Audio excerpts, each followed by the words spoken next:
Friends, all India radio తొలి తెలుగు మహిళా news reader గా జోలపాల్యం మంగమ్మ గారు నిలిచారు. 1925 సెప్టెంబర్ 12న మదనపల్లెలో జన్మించారు. తల్లి జె లక్ష్మమ్మ, తండ్రి సుబ్బయ్య. మంగమ్మ డిగ్రీ వరకు మదనపల్లెలో చదివారు. ఎంఏ బిఈడి చేశారు.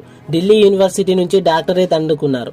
ఆల్ ఇండియా రేడియో నిర్వహించిన పరీక్షలో ఉత్తీర్ణురాలై 1960లో రేడియో తొలి తెలుగు మహిళా న్యూస్ రీడర్ గా ఎడిటర్ గా పనిచేశారు. 1962 నుండి నేషనల్ ఆర్కీవ్స్ ఢిల్లీలో పరిశోధన రంగంలో విశేష కృషి చేశారు. కేంద్ర సమాచార శాఖ, విదేశాంగ శాఖల్లో కీలకమైన పదవులను నిర్వర్తించారు.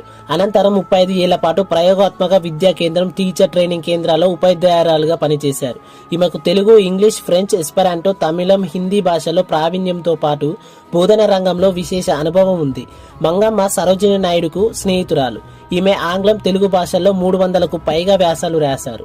అనేక పుస్తకాలను ప్రచురించారు. 2002లో న్యూఢిల్లీ తెలుగు అకాడమీ ఉగాది పురస్కారం, కుప్పరెడ్డమ్మ సాహితీ అవార్డు, విజయవాడ సిద్ధార్థ కళాపీఠం విశిష్ట అవార్డులు ఆమెను వరించాయి. ఆంధ్ర నైటింగేల్ బిరుదును పొందారు. 2017 ఫిబ్రవరి 1వ తేదీన తన 92వ ఏట మంగమ్మ వృద్ధాప్య సమస్యలతో మరణించారు. రోడ్లపై అతివేగంగా ప్రయాణించే వాహనంగా గుర్తింపు పొందేందుకు బుగాట్టి కార్ సిద్ధమైంది. ఇది గరిష్టంగా గంటకు 445 కిలోమీటర్లు ప్రయాణించగలదు. ఫ్రాన్స్ కు చెందిన కార్ల తయారీ సంస్థ బుగాట్టి ఆటోమొబైల్స్ ఈ తోయాబియన్ హైపర్ జీటీ హైబ్రిడ్ కార్ను ఆవిష్కరించింది. ఈ కార్ ఫీచర్స్ బట్టి దీని ప్రారంభ ధరను 34 కోట్లుగా నిర్ణయించారు. కార్ పూర్తి వివరాలు ఇప్పుడు మనం తెలుసుకుందాం. అది తెలుసుకునే ముందు మీరు మన ఛానల్ ని ఫస్ట్ టైం చూస్తున్నట్లయితే సబ్స్క్రైబ్ చేసుకోండి. ఈ అత్యాధునిక వాహనానికి 8.3 లీటర్ల V6 ఇంజన్ అమర్చారు.